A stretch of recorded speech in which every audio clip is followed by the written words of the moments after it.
Hi, welcome to Vitality Chiro Spa in Mount Pleasant, South Carolina. Today we are focusing on concussions. It's a huge topic in today's society, especially amongst the sports professionals and elite athletes. And a lot of the concern is there something more that we can do besides wait and see after being diagnosed with a concussion? And today, that's what we're going to talk about.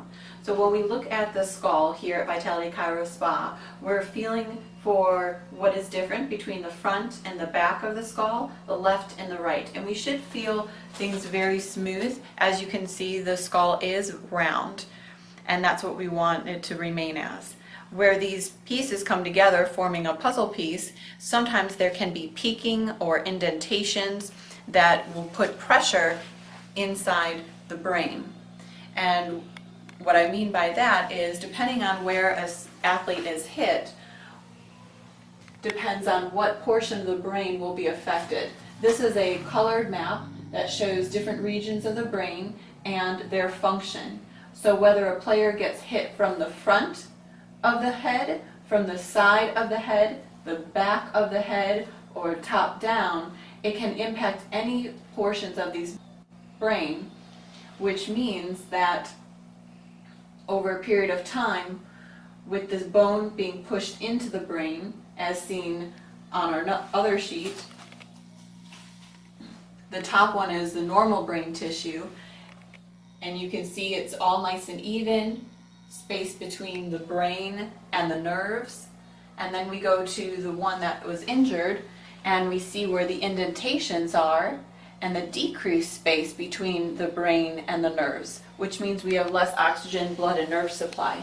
These are things that cannot be seen on an MRI or CAT scan, and CAT scans and MRIs are really important because we need to make sure there's no fracture there, no internal bleeding or bruising that's going on, and as long as that's been cleared, this is the alternative safe way to proceed forward when someone is still suffering with post-concussive symptoms.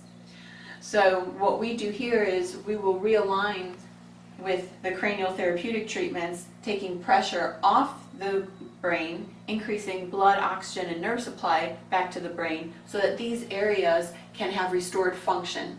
A lot of common symptoms that concussions have are fogginess of the brain, lack of concentration, headaches, migraines, and vision problems. And concussions, after a while, can build up one on top of the other, creating worse symptoms or sometimes even seizures in other cases. So if you're a student athlete watching this, or a professional athlete or a parent of a child who plays sports, and they've sustained any kind of injury to the head and have shown signs, or you feel that you have any of these symptoms, please know that there is alternative treatment out there for you, and you can reach us anytime, either Facebook or by calling 843-654-4540.